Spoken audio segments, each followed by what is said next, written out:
السلام علیکم محترم ناظرین و سامعین، خوش آمدید کہتے ہیں آج کی ہماری اس ویڈیو کے اندر درود پاک کے متعلق اور اچھی اچھی باتیں سننے کے لیے ہمارے اس چینل ہمارا اسلام کو سبسکرائب کریں۔ یقیناً درود پاک پڑھنے سے بہت ساری مشکلات حل ہو جاتی ہیں۔ اگر کوئی بندہ چاہتا ہے کہ اس کی مشکلات حل ہو جائیں تو وہ حضور نبی کریم صلی اللہ علیہ وآلہ وسلم پر درود پاک پڑھنا شروع کر دے۔ اسی ضمن میں ایک واقعہ ملتا ہے اور یہ واقعہ علامہ راغب احسن نے ایک خط میں اپنے دوست امیر الدین قدوائی کو تحریر کیا اور درود شریف کی برکت بیان کی کہ یہی اسم اعظم ہے۔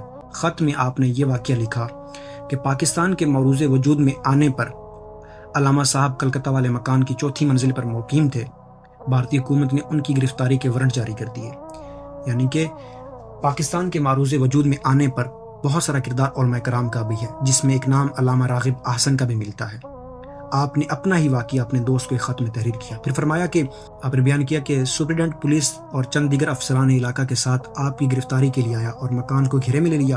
علامہ صاحب کو بھی خبر لگی، آپ نے اپنے ضروری کاغذات بغل میں لیے اور کمرے سے باہر آ گئے، درود پاک پڑھنا شروع کر دیا۔ آپ سیڑھیاں اتر رہے تھے اور عملہ پولیس سیڑھیاں چڑھ رہا تھا، مگر کوئی بھی آپ کو نہ دیکھ سکا، کوئی بھی آپ کو پہچان نہ سکا، حالانکہ سپرنٹینڈنٹ پولیس آپ کو جانتے تھے۔